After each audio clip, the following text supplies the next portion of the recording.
السلام علیکم ناظرین، آج آپ دیکھیں گے پیر کامل کی قسط نمبر 3۔ ایک بہت بڑی کوٹھی کے عقب میں موجود انیکسی سے میوزک کی آواز باہر لان تک آ رہی تھی۔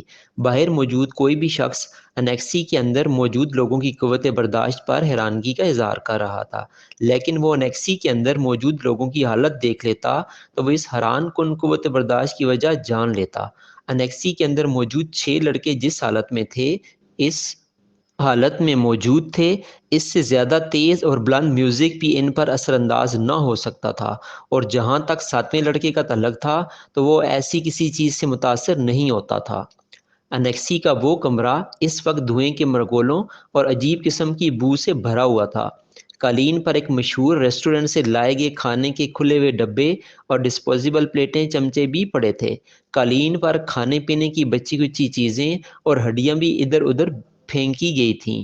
سافٹ ڈرنک کی پلاسٹک کی بوتلیں بھی ادھر ادھر لڑک رہی تھیں۔ کیچپ کی بوتلوں سے نکلنے والی کیچپ قالین کو کچھ اور بدنما بنا رہی تھی۔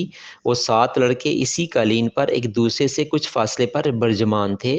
ان کے سامنے قالین پر بیئر کے خالی کینز کا ایک ڈھیر بھی لگا ہوا تھا، اور تفریح کا یہ سلسلہ وہیں تک نہیں رکا تھا۔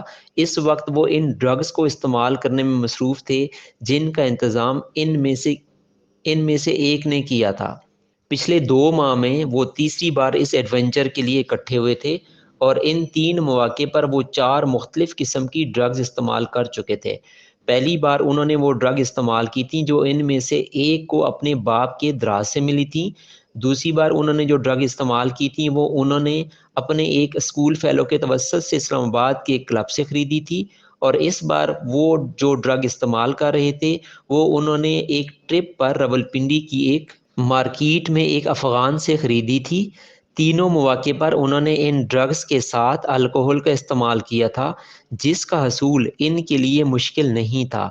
اس وقت بھی ان 7 لڑکوں میں سے 6 لڑکے پوری طرح نشے میں تھے۔ ان میں سے ایک ابھی بھی کانپتے ہاتھوں کے ساتھ ڈرگ کو سونگھنے کی کوشش کر رہا تھا، جبکہ 2 لڑکے سگریٹ پیتے ہوئے باقی لڑکوں کے ساتھ ٹوٹی پھوٹی گفتگو کر رہے تھے۔ صرف 7واں لڑکا مکمل طور پر ہوش میں تھا۔ اس لڑکے کا چہرہ پمپل سے بھرا ہوا تھا، اور اس کے گلے میں موجود ایک سیاہ تنگ ڈوری میں 3-4 تانبے کی عجیب سی شکلوں کے زیورات پروئے ہوئے تھے۔ ایلوس پریسلی سٹائل کے کالرز والی ایک جیکٹ ڈارک بلو شرٹ کے ساتھ ایک بیہودہ سی سرمئی جینز پہنے ہوئے تھا، جس کے دونوں گھٹنوں پر میڈونا کا چہرہ پینٹ کیا گیا تھا۔ اس نے آنکھیں کھول کر اپنی دائیں طرف موجود لڑکوں پر ایک اچٹتی نظر ڈالی۔ اس کی آنکھیں سرخ ہو رہی تھیں، مگر اس سرخی کے باوجود وہ ایسا کوئی تاثر نہیں دے رہی تھیں کہ وہ باقی لڑکوں کی طرح مکمل طور پر نشے کی گرفت میں تھا۔ چند منٹ انہیں دیکھنے کے بعد اس نے سیدھے ہوتے ہوئے ڈبیا میں موجود باقی ڈرگز کو ان میں ڈال دی اور ایک چھوٹے سی اسٹرا کے ساتھ اسے سونگھنے لگا۔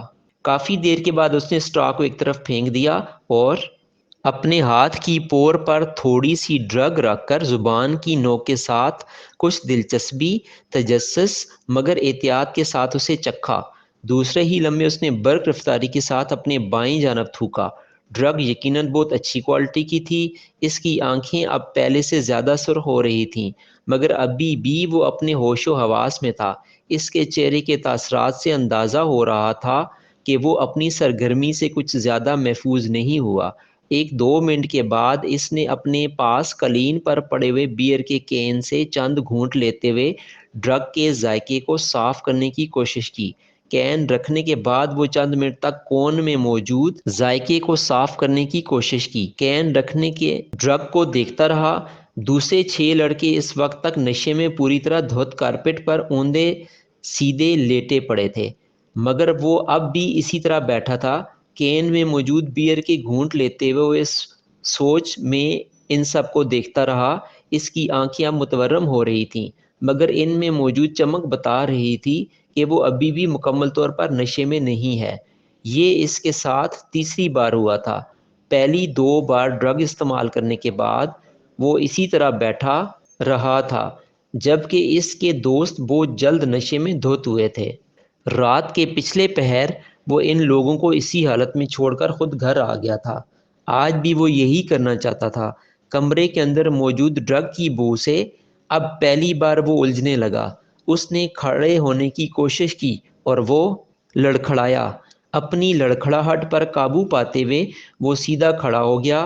نیچے جھک کر اس نے کارپیٹ سے کی رنگ، وائلٹ اور کریڈٹ کارڈ اٹھائے۔ پھر آگے بڑھ کر اس نے اسٹیریو کو بند کر دیا۔ اپنی متورم اور سرخ آنکھوں سے اس نے کمرے میں ایک نظر دوڑائی، یوں جیسے وہ کوئی چیز یاد کرنے کی کوشش کر رہا ہو۔ پھر وہ کمرے کے دروازے کی طرف بڑھ گیا۔ ایک بار نیچے بیٹھ کر اس نے جوگرز پہنے اور ان کے تسموں کو ٹخنوں کے گرد لپیٹ کر گرہ باندھی۔ پھر دروازے کا لاک کھول کر وہ باہر نکل گیا۔ روشنی سے یکدم وہ کوریڈور کی تاریکی میں آ گیا۔ اندھیرے میں وہ اپنا راستہ ڈھونڈتے ہوئے انیکسی کے بیرونی دروازے کو کھولتا ہوا باہر لان میں آ گیا۔ انیکسی کی سیڑھیاں اترتے ہوئے اسے اپنی ناک سے کوئی چیز بہتی محسوس ہوئی۔ بائیں ہاتھ اٹھا کر اس نے اوپری ہونٹ پر رکھا۔ اس کی انگلیاں چپچپانے لگی تھیں۔ اس نے ہاتھ اٹھاتے ہوئے اپنی انگلیوں کو انیکسی کی بیرونی لائٹ کی روشنی میں دیکھا۔ اس کی پوروں پر خون کے قطرے لگے ہوئے تھے۔ اس نے اپنی ٹراؤزر کی جیب ٹٹولتے ہوئے اندر سے ایک رومال برآمد کیا اور اپنی پوروں پر لگا ہوا خون صاف کیا۔ اس کے بعد اسی رومال کے ساتھ اس نے اپنی ناک سے چمکنے والا خون صاف کیا۔ اسے اپنے حلق میں کوئی چیز چبھتی ہوئی محسوس ہوئی۔ اس نے کھنکار کر اپنا گلا صاف کرنے کی کوشش کی۔ اسے اب اپنے سینے میں بھی گھٹن کا احساس ہونے لگا۔ چند گہرے سانس لے کر اس نے اس گھٹن کو کم کرنے کی کوشش کی۔ وہیں کھڑے کھڑے اس نے 2-3 بار نیچے تھوکا اور ایک بار پھر سیڑھیاں اترنے کے لیے قدم بڑھایا۔ وہ یکدم ٹھٹک گیا۔ اس کے ناک میں عجیب سی سنسناہٹ ہوئی اور پھر یکدم کوئی چیز پوری قوت سے بہنے لگی۔ وہ بے اختیار کمر کے بل جھک گیا۔ ایک دھار کی صورت میں اس کی ناک سے نکلنے والا خون سیڑھیوں پر گرنے لگا تھا، ماربل پر پھسلتا ہوا خون۔ وہ اسے دیکھتا رہا۔